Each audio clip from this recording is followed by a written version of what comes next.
And we're going to check Tuesday's daily math. The first question asks you which model shows that 3/4 is equivalent or equal to 6/8. So for two fractions to be equivalent, they have to have an equal amount shaded. So for that to happen, we have to make sure first off that the two wholes are the same size. And in all four of our options, the wholes are the same size. So we're going to look to see which one shows that 3/4 is equal to 6/8. I can see in option 1 that I have the same amount shaded. In option 2, I have the same amount shaded in each. Option 3 has the same amount shaded, but option 4 does not. So options 1, 2, and 3 are all equivalent fractions, but I'm looking for the one that shows 3/4 is equal to 6/8. Option 1 shows that I have one piece shaded, and there are 4 pieces in the whole. So that shows that 1/4 is equal to, this one has 2 pieces shaded, and in the whole there are 8. So that shows that 1/4 is equal to 2/8. Option 3 shows that I have 2 pieces shaded. There are 4 in the whole, so that shows 2/4 is equal to, I have 4 pieces shaded, 8 in the whole, so that shows 2/4 is equal to 4/8. Option 2, I have 3 pieces shaded. There are 4 pieces in the whole, so that shows 3/4. And I have the same amount shaded, so I know these are going to be equivalent. There's 1, 2, 3, 4, 5, 6 pieces shaded, and 8 pieces in the whole. So option 2 is the correct answer. It shows that 3/4 is equal to 6/8. Option 4, those fractions are not equivalent because they do not have the same amount shaded. Okay. Option 1,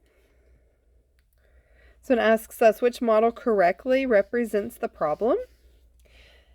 Option 1 says 3/10 plus 8/10 equals 11/10, which is equal to or the same as 1 and 1/10.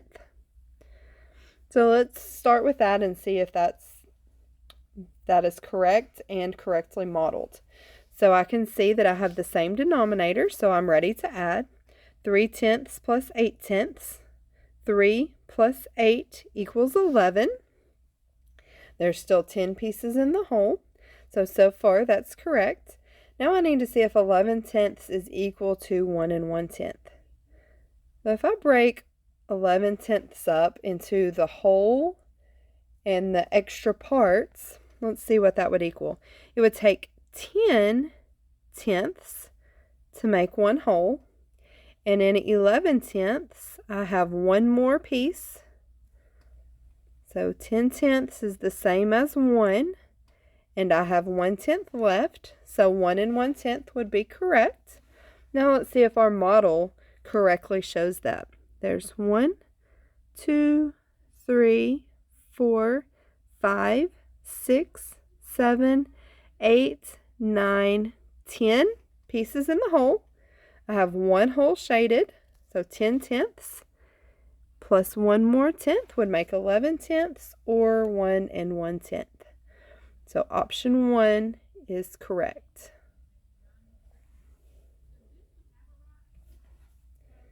Okay.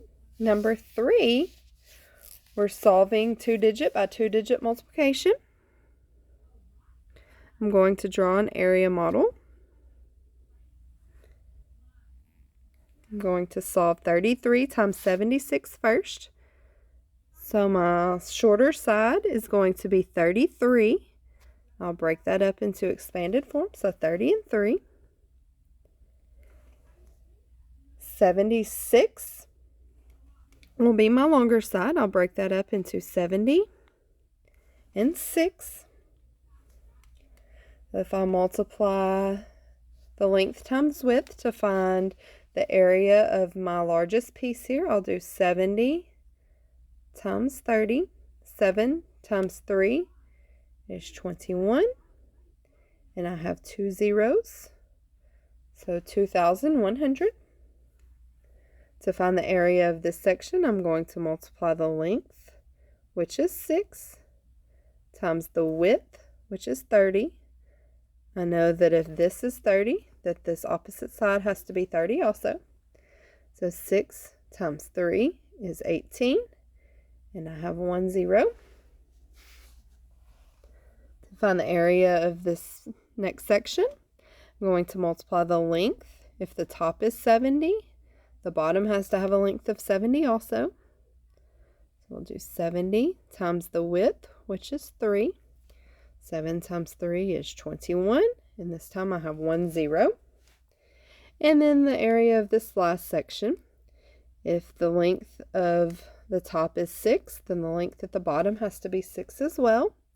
And if the length of the side is 3, then it has to be 3 on the opposite side also. So to find the area, we'll do 6 times 3, and that is 18. So I'll need to add those all together. 2,100 plus 210 plus 180 plus 18. If I add all my ones together, I have 8 ones. 0 plus 1 plus 8 plus 1 equals 10. So I'll write my 0 in the tens place and carry 1 over to the hundreds. 1 plus 1 is 2, plus 2 is 4, plus 1 more makes 5. And I have 2 thousands. So my answer is 2,508. The product of 33 times 76 is 2,508.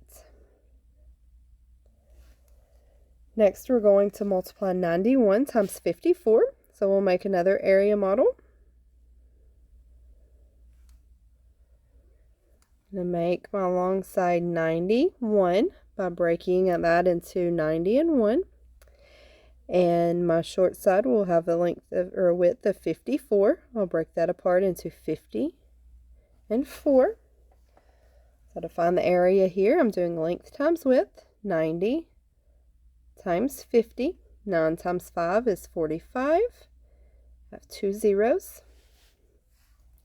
To find the area here, I'm going to do the length, which is 1, times the width of 50. 1 times 50 is 50. Okay, to find the area of this section, I'm going to do length times width, 90 times 4. 9 times 4 is 36, and I have 1 zero. And for this last section, I'm going to do length times width, 1 times 4, which is 4. So if I add my ones, I have 4 ones. The tens place, I have 5 plus 6 makes 11. Carry my 1 over to the hundreds. 1 plus 3 is 4, plus 5 is 9, and I have 4 thousands. So my answer is 4,914.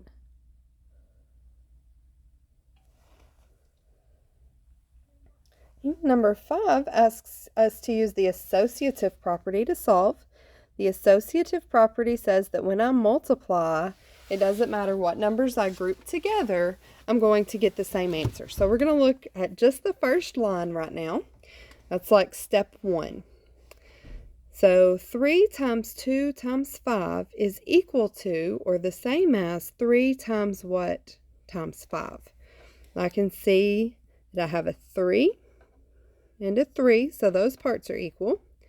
I have 5 and 5, so those parts are equal. So to find A, I have to find what's missing from here, which is 2. So A will equal 2.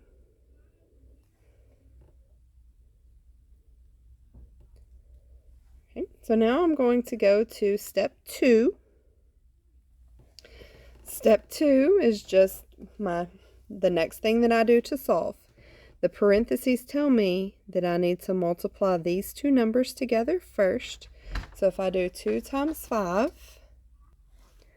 so I'm going to multiply what's in parentheses. 2 times 5 equals 10. So B is equal to 10. On the other side of the equal sign, I'm going to multiply what's in parentheses. 3 times 2 equals 6. So C is equal to 6.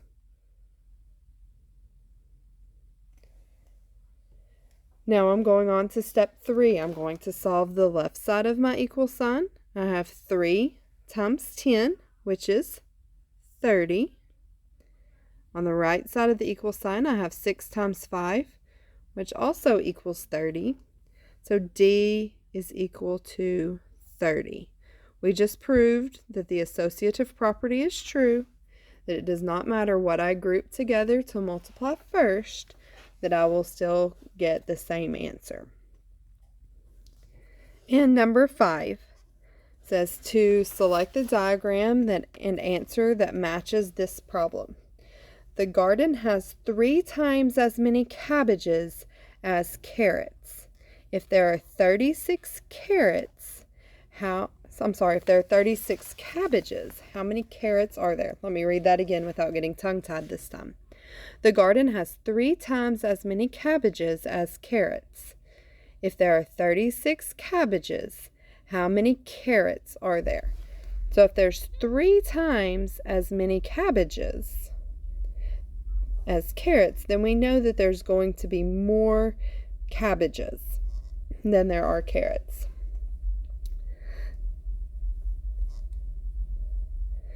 So the total number of cabbages that we have is 36. So 36 is 3 times as many carrots as we would have. Okay? These are written as division problems, so how could I rewrite 36 equals 3 times the number of carrots? My total's 36. And if I divide that into the 3 groups for 3 times as many cabbages, that's going to tell me how many carrots I would have. So I'm starting with 36. I'm dividing it into 3 equal groups. And I know that 3 times 12 is equal to 36. So C is going to have to equal 12.